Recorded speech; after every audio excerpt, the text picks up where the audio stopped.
Hello বন্ধুরা, তোমরা সবাই কেমন আছো? আশা করছি সবাই ভালো আছো আর আমিও ভালো আছি।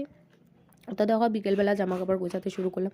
মেয়েদের যা সমস্ত কাজ থাকে, আজকে রোদ ছিল অনেক, সেই জন্য আর কি জামা কাপড় অনেক ধুয়েছিলাম। আগেও কিছু ভাঁজ করে নিয়েছি, গুছিয়ে নিয়েছি, আর এখনও কিছু গোছাচ্ছি। তো আগে সবসময় তো আর ভিডিও শ্যুট করা হয়নি, আগে ভিডিও শ্যুট করিনি, ক্যামেরাটা অন করতে ভুলে গিয়েছিলাম। এখন আবার যখন জামা কাপড়গুলো গোছাচ্ছি, তারপর ভাবলাম যে না, তোমাদের সাথে শেয়ার করি, কারণ দুদিন থেকে ভিডিও দেওয়া হচ্ছে না।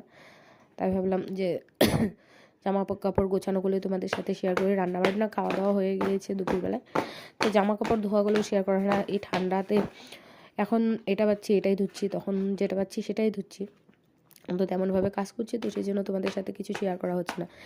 এবার আসলাম সন্ধেবেলা নাড়ু বানাতে। আমার মেন মুড়ির মোয়াগুলো অনেক ভালোবাসে খেতে, সেই জন্য ভাবলাম যে মোয়া বানাই। তো মা আর আমি মিলেই বানাচ্ছি, আমার শাশুড়ি মা আর আমি।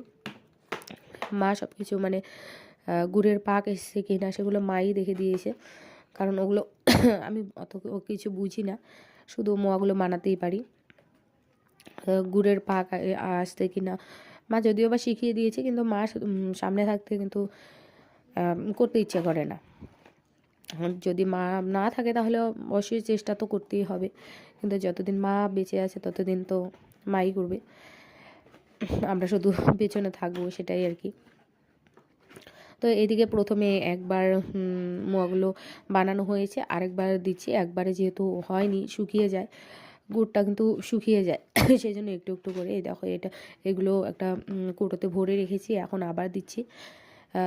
গুড়ের পাক এসে গেছে, তো সেই জন্য আমি মুড়িগুলো দিয়ে দিলাম। 500 গ্রাম মুড়ির মোয়া করেছি।